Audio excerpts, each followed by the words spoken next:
벨파스트의 비터바 밖은 겨울밤이었고 아일랜드 공화국군 아이러는 목표물을 확인했습니다. 얼스터 봉사단 UVF의 일원인 피해자는 술집 밖에서 문지기로 일하면서 친구들과 수다를 떨고 있었습니다. 납치된 차 한 대가 연석으로 차를 세우고 군종을 향해 총성이 울렸습니다. 1976년 2월 27일 문간에 죽은 채 누워있던 케네스 레너에는 북아일랜드 역사에 또 다른 통계가 되었습니다. 저는 개인적으로 후회하지 않습니다. 하지만 저는 그것이 일어나야 했다고 생각하지 않습니다. 라고 2023년 한 인터뷰에서 방아쇠를 당긴 앤서니 맥킨타이어가 말합니다. 만약 제가 시간을 되돌리고 아이러에 절대 가입하지 않을 수 있다면 저는 그렇게 할 것입니다. 하지만 인생은 그렇게 되지 않습니다. 당시 저는 제가 아일랜드를 통합하고 영국인들을 구출하기 위한 더 넓은 투쟁의 일부라고 생각했습니다. 월요일은 트러블로 알려진 30년간의 종파 갈등 끝에 북아일랜드의 평화를 가져다 중국 프라이데이 협정아일랜드 독립전쟁이 섭리. 분할로 이어진 지 수십 년 후인 1960년대 후반 아일랜드 가톨릭 교도들에 대한 차별에 대한 분노가 고조되는 가운데 갈등이 고조되었습니다. 주로 아일랜드의 가톨릭 신자들로 구성된 아이러는 북부를 영국의 지배로부터 해방시키고 아일랜드 공화국과 재통합하기 위해 노력했습니다. 이것은 북아일랜드를 영국의 일부로 유지하고자 한 영국 육군과 주로 개신교로 구성된 UTA와 UVF와 같은 충성파 중군사 조직에 의해 반대되었습니다. 분쟁 기간 동안 3,500명 이상의 사람들이 사망했고 5만 명이 부상을 입었습니다. 순간적인 테러 행위는 오랫동안 지속되는 결과를 낳았고 공포와 트라우마가 세대에 걸쳐 산불처럼 퍼졌습니다. 가톨릭과 개신교, 공화주의자와 충성주의자, 자유투사와 테러리스트의 렌즈를 통해 삶이 인식될 때까지 편협함이 따르고 태도가 굳어졌습니다. 1998년 5월에 북아일랜드가 상금요일 협정에 대한 국민투표에서 평화를 위해 투표했을 때 그 협정은 한 세기 동안 두 공동체를 갈라놓았던 헌법적 문제에 대한 해결책인 것처럼 보였습니다.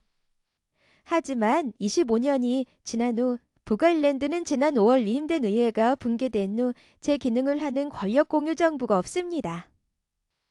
그리고 산발적인 폭력 사태가 계속되고 있어 영국 정부는 지난주 이 지역의 테러 위협 수준을 다시 한번 심각하게 높였습니다. 현재 영국에 살고 있는 전 UVF 남성 빌리 네커르가 현재 아일랜드 공화국에서 작가이자 연구원인 전 아이러 남성 맥킨타이어는 무장투쟁가. 그들의 정신이 어떻게 종파주의에 의해 식민지가 되었는지를 살인대로 감옥에서 수십 년을 보내기 전에 반성합니다.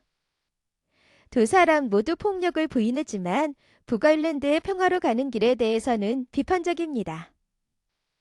맥킨타이어는 1976년 케네스 레나간을 살해한 혐의로 18년을 복역했습니다.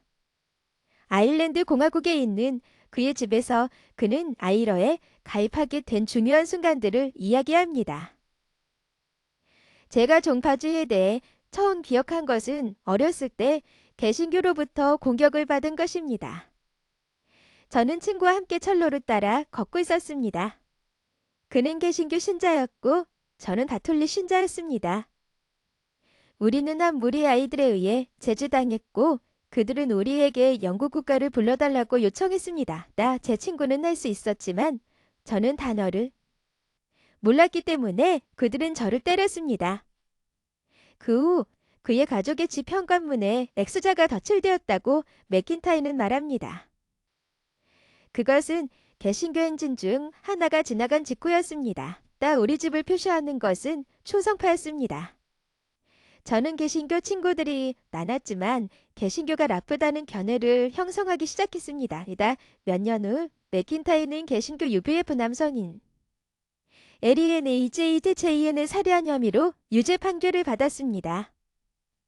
재판의 판사는 맥킨타이어에 대해 그 행동들은 의도적이고 냉혹했습니다. 벨파스트 텔레그래프는 맥킨타이어가 최소한 25년의 징역형을 받을 것이라는 말을 듣고 피고인이 싸움이 아니라 죽이기 위해 출발했던. 보됐습니다. 아니다. 맥킨타이어가 감옥에 도착함에 따라 이스트 벨파스트에 계신 교신다인 빌리 맥거리는 데스몬드 피니를 살해한 혐의로 10년형을 받대. 그 두 사람은 같은 감옥에서 복역할 것이지만 결코 만나지 않을 것입니다. 그가 지난 24년 동안 살았던 영국의 맥커리의 집에서 그는 트러블 이전의 삶을 회상합니다. 삶은 평화로웠지만 우리는 꽤 안전했습니다. 부모님은 이사를 간다고 했지만 그런 일은 일어나지 않았습니다. 트러블은 얼마 지나지 않아 시작되었는데 처음에는 흥분감이 있었습니다. 그 감정은 순식간에 공포로 변했고 나중에는 증오로 변했습니다. 라고 그는 회상합니다. 어느 여름밤 아버지는 친구들과 클럽에 나가 계셨습니다. 그들은 집으로 걸어가고 있었고 배가 고팠습니다. 그래서 자연스럽게 그들은 먹을 것을 원했습니다. 아빠는 집으로 달려가서 돌아오는 아이들을 위해 튀김옷을 입혔습니다. 가는 길에 그는 아이러 저격수의 총에 맞았습니다. 우리는 여전히 누가 우리 아빠를 죽였는지 모릅니다. 라고 맥커리는 말합니다. 그날 밤은 이스트 벨파스트에서 총격전이 벌어졌던 세인트 매튜스 전투로 알려지게 되었습니다.